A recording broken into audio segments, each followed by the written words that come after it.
रामलीला मैदान है, यहाँ पे हर साल रामलीला करता है। लेकिन यहाँ पे एक बहुत ही विशाल कबड्डी का कार्यक्रम रखा गया था, जिसमें बालिकाओं का आयोजन किया गया था, जिसमें केवल महिलाएं यानी बालिकाएं यानी बहन बेटियां ही शामिल थी। उन्होंने बहुत अच्छा परफॉर्मेंस प्रस्तुति किया।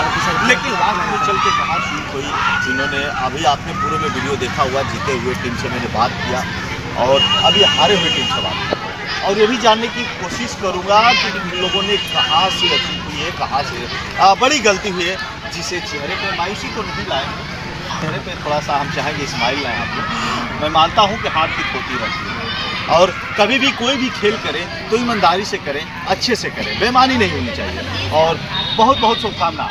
सबसे पहले तो मैडम बहुत बहुत स्वागत है। हम आपका परिचय जानना चाहेंगे आज इन बहन बेटियों के साथ। Thank you sir. सबसे पहले सभी दर्शकों को मेरा नमस्ते, प्रणाम। मेरा नाम सुमन बौद्ध है और ये हमारी टीम है जो हमारे बच्चे हैं और हम ग्रामीण विकास संस्थान के तहत हमारी बेटियां हमारा गाँव में चलाया जा रहा है कार्यक्रम के अंतर्गत। गाँव में बच्चे हैं वो मजबूती पे काम करते हैं। आपने बताया भी है वीडियो में कि यहाँ पे बालिकाओं का, महिलाओं का कबड्डी हो रहा है और बड़े चाव से हो रहा था।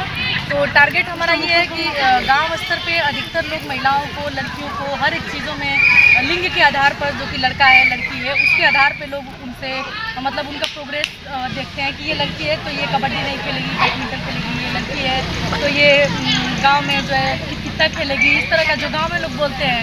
तो हम लोगों का टारगेट ये था, या हमारी संस्था का टारगेट ये है कि हम गांव में या इस पूरे इलाके में एक ऐसा छवि बनाए या एक ऐसा छाप छोड़े या हमारे गेम का ऐसा प्रभाव हो कि लड़कियां भी कबड्डी खेल सकती हैं। ये इसका टारगेट था। दूसरी बात कि ये हमारी टीम है और जिसमें ये इन लोगों के पापा जो अंकल जी हैं और ये भैया हैं, ये लोग जो हैं, सबका सपोर्ट रहा है इनको बाहर निकालने के लिए। ये वो बच्चियाँ हैं जो गाँव स्तर पर कभी बाहर निकल के खेली नहीं है, जो आज ब्लॉक लेवल पे खेली हैं, तो ये हमारे लिए बहुत बड़ा अचीवमेंट है इनके लिए। घरों में ही खेलती है, बाहर नहीं खेलती थी। दूसरी बात कि हार जीत लगा रहता है, ये नॉर्मल सी बात है, हार जीत लगा रहता है और ये फील्ड में हारी है, अपने मन से नहीं हारी है। एक बहुत बड़ा सवाल होगा, एक बहुत बड़ा सवाल आप कर रही हैं कि महिलाओं को लोग घर से बाहर नहीं निकलने देते हैं। बहन बेटियों को लोग कहते हैं कि लड़की है, लड़कियां बाहर नहीं जाएंगी, लड़का है तो कबड्डी खेलेगा, वॉलीबॉल खेलेगा, फुटबॉल खेलेगा और न पता कितने खेल हैं, क्या क्या खेलेंगे। लेकिन बहुत बड़ी बात कह रही हैं, लड़कियों को अगर आप घर से बाहर निकालती हैं तो क्या क्या कठिनाइयाँ होती है, कैसे झेलती हैं, लोगों को कैसे मैनेज करती हैं। उनके मम्मी पापा तो कहते होंगे कि भैया अभी एक महिला भी है, जी कैसे झेलती हैं, क्या क्या कठिनाइयाँ होती हैं? बिल्कुल, आपका सही सवाल है कि चुनौतियाँ हमारे सामने बहुत आती हैं कन्विंस करने के लिए, क्योंकि हम अवेयरनेस पे काम करते हैं, इनके सोच को बदलने का काम करते हैं। साथ साथ हमको दोनों जगह से फेस करना पड़ता है, बच्चियों से भी फेस करना पड़ता है। अगर बच्चियाँ तैयार होती हैं तो पेरेंट्स नहीं तैयार होते हैं, पेरेंट्स तैयार होते हैं तो बच्चे नहीं तैयार होती हैं, तो हमको दोनों जगह फेस करना पड़ता है। और उसके हिसाब से हम अपनी गतिविधि के माध्यम से काम करते हैं। संस्था के थ्रू बहुत सारी हमारी महीने प्लानिंग जो होती है, एक्टिविटी होती है, उसके माध्यम से इनको हम कन्विंस करने का काम करते हैं। एक्टिविटी, इनका विश्वास जीतने का काम करते हैं, इनको सही गलत बताते हैं, संवैधानिक अधिकारों को बताते हैं, समाज में जो भेदभाव हो रहा है इसको बताने का काम करते हैं कि आप एक लड़की हो तो आप खुद को जानो कि आप क्या चीज़ हो। और उन पेरेंट्स को उस तरह की स्टोरी बताना, उन बच्चियों की स्ट्रगल बताना, जैसे जो हमारे देश में जो महिलाएं ऊंचे लेवल पे जो देश का नाम रोशन किए हैं, उनको बताते हुए उनको कन्विंस करने का काम करते हैं और बहुत मुश्किल होता है। ये आप महिला है और आने वाले समय में आपके पास भी ये कठिनाई आई होंगी, मम्मी पापा को कैसे मैनेज किया होगा? जी बिल्कुल, आपने सही सवाल किया, क्योंकि जो इनकी सिचुएशन है इस वर्तमान समय में, सेम सिचुएशन मेरी भी रही है। क्योंकि मेरे भी मम्मी पापा कहीं ना कहीं सदियों से रूढ़िवादी सोच में पड़े हुए थे, उनका भी सोच उसी तरह का बना रहा होगा। तो वो हमें भी रोक टोक लगाते थे कि तुम लड़की हो तो इस तरह का ड्रेस नहीं पहन सकती, तुम लड़की हो तो सूट सलवार पहनो, तुम लड़की हो तो तुमको खेलना नहीं है, तुम लड़की हो तो 10 पढ़ाई करके, इंटर पढ़ाई करके शादी हो जाएगी। क्योंकि ये उसमें उनका दोष नहीं है, माहौल का दोष है। सदियों से ये चीज़ को लोग फॉलो करते हुए आ रहे हैं और हमारे देश को पुरुष प्रधान देश कहा जाता है, तो ऐसे ही महिलाओं को समाज में दबाने का काम किया जाता है। संविधान के अनुसार हम सबको बराबरी का अधिकार है, लेकिन जो समाज के लोग हैं वो हमारे अधिकार के ऊपर भारी पड़े हुए हैं। तो हमने बहुत संघर्ष किया और उसको हटाने का काम किया है। आप मानती हैं कि महिलाओं को दबाया जाता है? बहुत दबाया जाता है, महिलाओं को बहुत दबाया जाता है। आप लोग मानती हैं? जी मानते हैं। आप लोग मानते हैं दबाया जाता है? सर, लेकिन मौका मिलना चाहिए और ये मौका का ही देन है, ये ग्रामीण विकास संस्थान का ही देन है, ये हमारे सीनियर पर्सन का देन है कि हम हमारी बेटियां हमारा गौरव कार्यक्रम से जुड़ करके आज मैं सूट सलवार पहनने वाली लड़की, आज मैं jeans T shirt coat tie belt मतलब हर जगह मैं खुद एक एग्जाम्पल हूँ बच्चियों के बीच में कि मैं निकल के अपनी जैसी लड़कियों को आगे निकालने का काम कर रही हूँ। और ये हमारी टीम है जिनको हमने अपने गांव से निकाला है, जिस गांव में काम किया है वहाँ से इनको यहाँ तक निकाल के लाया है। ये आपके सामने एक बहुत बड़ा चलिए खेल पे अब हम आ जाते हैं। खेल में क्या बड़ी चूक हो गई कि हार हो गई?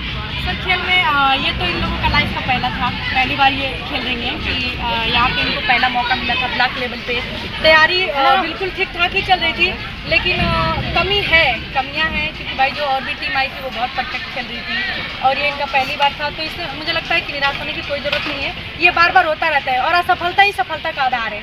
कुछ चुनौतियाँ होंगी, कहाँ से कमी हुई होगी, आपने भी कुछ आभास किया होगा। बिल्कुल सर, ये थोड़ा सा कुछ हमारी जो बच्चियाँ हैं डिफेंस सही नहीं कर रही थी, कुछ कैच नहीं सही कर रही थी, कुछ का ध्यान नहीं केंद्रित हो पा रहा था और बार बार समझाने के बाद भी वो एक ही मिस्टेक बार बार कर रही थी। तो मेरे ख्याल से खेल से इन लोगों को समझ भी आया होगा कि हम कहाँ गलती कर रहे थे, वो अगली बार से ऐसा नहीं करेंगे। क्या समझ में आया खेल में कहाँ चूक हो गई?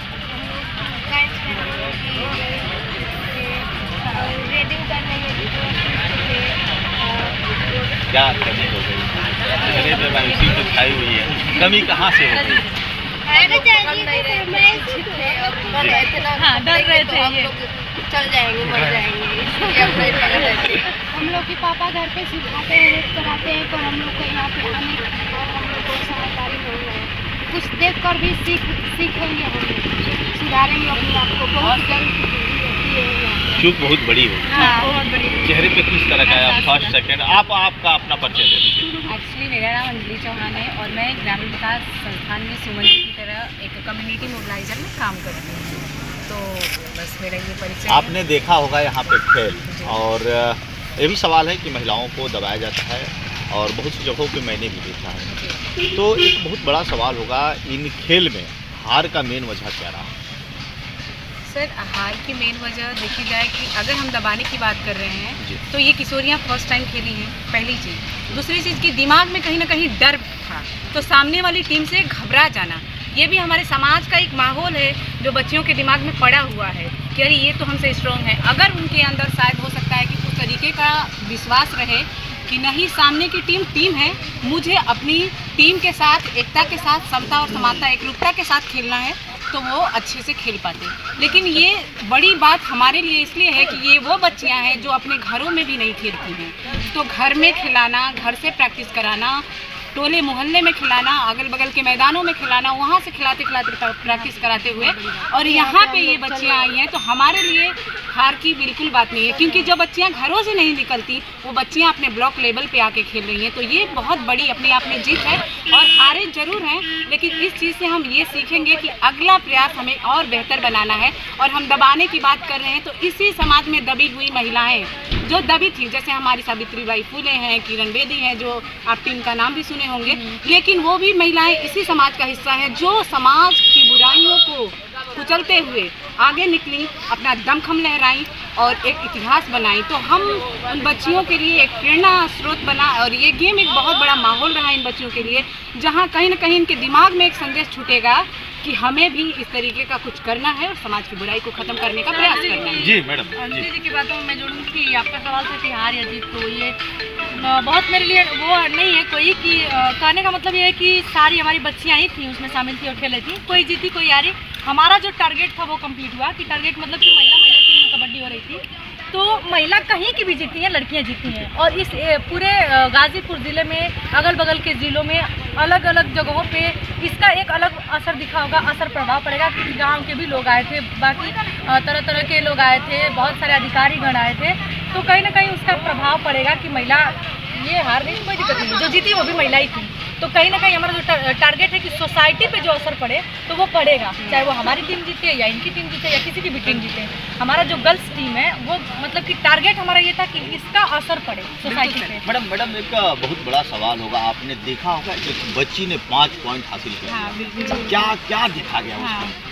सर क्योंकि वो अपने हिम्मत को कंटिन्यू बनाए रखी थी और वो मुझे लग रहा था कि बहुत अच्छी प्लेयर थी और वो पहले से भी कोशिश की होगी, उसका अपना स्ट्रगल रहा होगा, वो बहुत अच्छा की थी और उससे हमें यही मिलता है कि वो पूरी टीम में जा करके 5-5 बार जितने बार जा रही थी उतने बार वो रेड कर रही थी, तो भी लेके आ रही थी, कैच भी कर रही थी, बहुत अच्छा कर रही थी।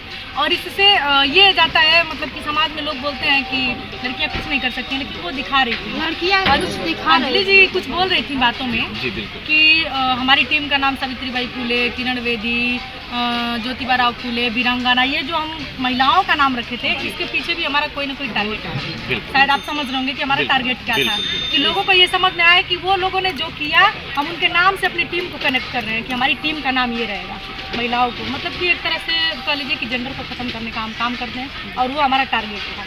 फिर एक सवाल और होगा, आपने एक छोटी बच्ची को देखा होगा, कहा जाता है कि देखन में छोट लगे घाव करेगा, तो कैसा रवैया था उसका, कैसा रुतबा बहुत था? अच्छा, बहुत अच्छा, वो बहुत अच्छा है। उन्हीं से तो हम लोग डर गए। अच्छा क्या सीखे हैं आप लोग, उनसे क्या सीखे? रेड करने के लिए सीखे थे, किस तरह से रेड कर रही है वो। मैडम सर मुझे लगता है कि हमें यही सीखना चाहिए कि हमारे सामने कितना कोई बड़ा है ये मायने नहीं रखता, हम छोटे हैं बड़े उससे नहीं, हमारी फुर्ती हमारा जज्बा मायने रखता है कि हम अपनी चीज़ों को कैसे सोचते हैं, कैसे लेते हैं। हम किसी को बड़ा देख के घबराते नहीं हैं, उसको ये सोचते हैं कि ये भी इंसान है और हम कर सकते हैं, अपने अंदर एक कॉन्फिडेंस रखना कि हम कर सकते हैं। मैडम आपका क्या सुझाव है? सर उस लड़की से मतलब मुझे जो प्रेरणा मिली है कि वो इतना अच्छा रेड कर रही थी, जितना अच्छा उसका कॉन्फिडेंस लेवल है, तो इन लोगों को मैं यही बताना चाहूँगी कि ये डर जा रही थी जब भी आ रही थी ताली की, हाँ ताली की डर, क्योंकि उसका बार बार जो परफॉर्मेंस था बहुत बेहतरीन था, अपने आप में उसका परफॉर्मेंस बहुत बेहतरीन था और उम्र को देखते हुए लोगों का बहुत मतलब अंदर जज्बा, लोग उसको देख के बहुत खुश हो रहे थे कि वो उम्र के हिसाब से जितना जबरदस्त रेड कर रही थी वो, उसका कोई जवाब नहीं था, कोई शब्द नहीं है हम लोगों के पास कि इसके बारे में हम लोग बहुत सी कुश्ती देखी जाती है, जब लोग चढ़ते हैं तो डर जाते हैं कि बहुत होता है, लेकिन उसके अंदर कोई डर नहीं था, कोई डर नहीं। बहुत अच्छा लगा है हम लोगों को, बहुत अच्छा लगा कि एक लड़की होकर के इतना वो जबरदस्त रेड कर रही थी इतनी छोटी सी उम्र में। उम्र का कोई बाउंडेशन नहीं होता है, तो मेरे ख्याल से इन लोगों को यही सीखने को मिला है कि इनको डरना नहीं है, क्योंकि वो जिस हिसाब से वो पूरे माहौल में अपना छवि, एक अलग छवि बनाई थी और पब्लिक भी उसे बहुत पसंद कर रही है। बहुत बहुत धन्यवाद, शुभकामना लेते हैं, विराम, मिलेंगे नेक्स्ट वीडियो में। ऐसी वीडियो देखने के लिए हमारे चैनल पे विजिट करें, धन्यवाद।